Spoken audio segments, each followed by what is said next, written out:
I just wonder how significant it is that Prince Harry's popularity rating has gone through the floor. People are voting with their Amazon accounts, aren't there? In fact, his book has sold more than 1.4 million copies, the English language version anyway, on its first day of publication. It's breaking records left, right and centre. So does it matter that he's not as popular? No, I mean, where Britain is not his main target audience anyway. I mean, he'll be delighted that he's selling lots of copies. He's kind of, I think he's written us off. He's not been terribly popular in this country for a little while, but it's the US where it matters, and he's much more popular there.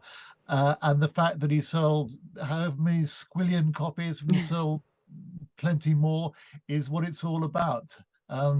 I think he'll shrug this off, and those who aren't terribly keen on him, he'll just regard them as dupes of the evil British media. Goodness me. His popularity, interestingly enough, has kind of really fallen amongst the over 65s to the point where the Duke of York is more popular than Prince Harry. That is a pretty phenomenal fall from grace, Yeah, isn't it? that is mind-bending, isn't it? Yeah. That's absolutely extraordinary. I mean, whatever Harry's done, he's not been accused of, sexually molesting a teenage girl.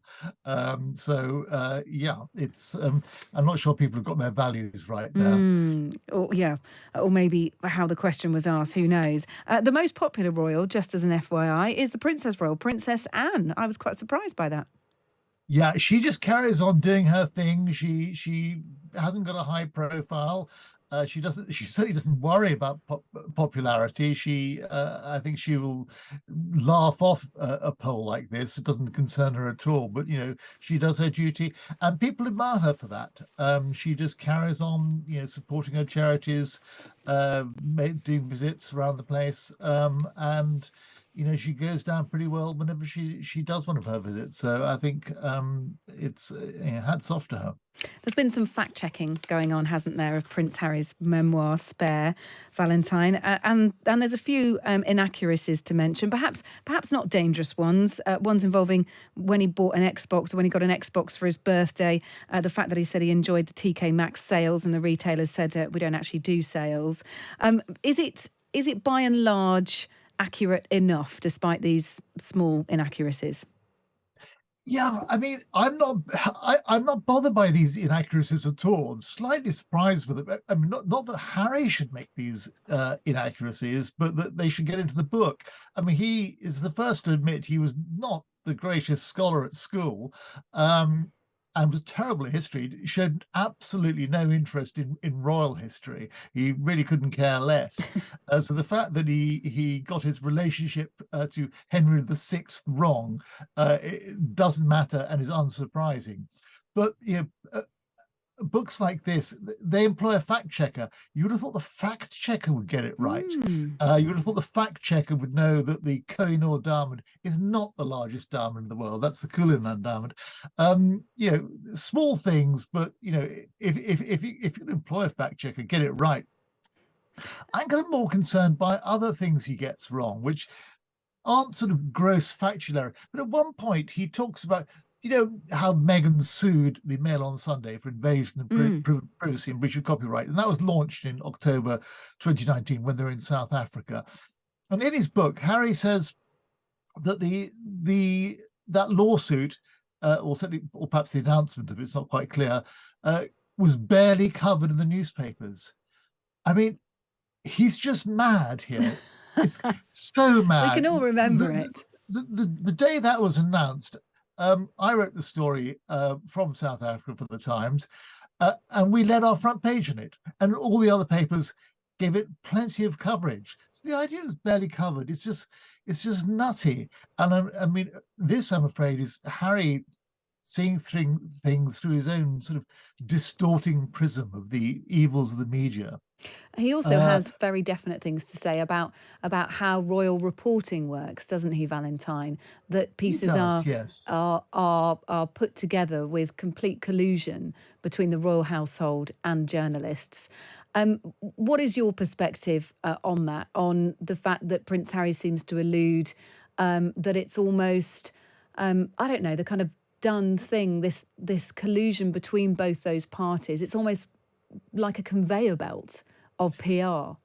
I mean, if you put the idea that someone like me is a sort of a tame pet of the Royal Press Office, and we just do what they say, they spoon feed us little snippets, they'd laugh it out of court. I mean, people like me and my colleagues in the other papers, we're there half the time to be a thorn in the side of the palace. So the idea that, you know, it's some evil cabal plotting together against Harry is crazy. And also the idea that he suggests that the palace was constantly sort of drip feeding negative stories against Harry and Meghan to the royal correspondence.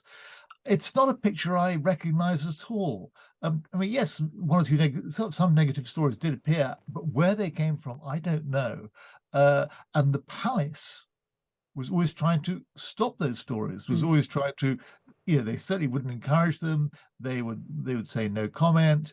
They would firmly wish they would go away. It's a very strange and distorted picture that he presents. And you've been reporting on the royal family, Valentine, for how many years? A few years. I don't want to go into that too much.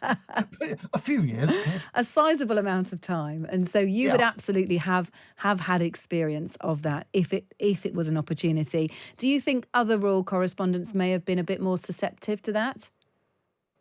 No, I mean, you know, journalists always are always receptive to stories wherever they come from, as long as they're true. So yes, if someone wants to leak something, and you know, some stories did come out, and some of them were negative. I'm not denying that for 1 second. The idea that it was a systematic practice by the palace to do that is not something I recognise. But what I would say is this sort of thing happened a lot more in the Charles and Diana era, when there was a lot of briefing that went on. And again, you know, it's arguable about the extent to which that was briefing by the various palaces, or briefing by people at one remove from the palace. It's often the people at one remove from these institutions that are responsible for some of the more egregious briefing that goes on. Yeah. Where's this left you then? It's been great to speak to you because you are the voice of reason. You're hugely experienced. Where has this whole episode left you? If I'm to kind of round up our Prince Harry coverage, at least for this week, with you, the tell-all memoir, the associated TV interviews, the Netflix series. We know there's more stuff coming as well through other books that they have tied into a deal. Where's this left you as a royal writer, if you're to draw your own personal conclusions from it, Valentine?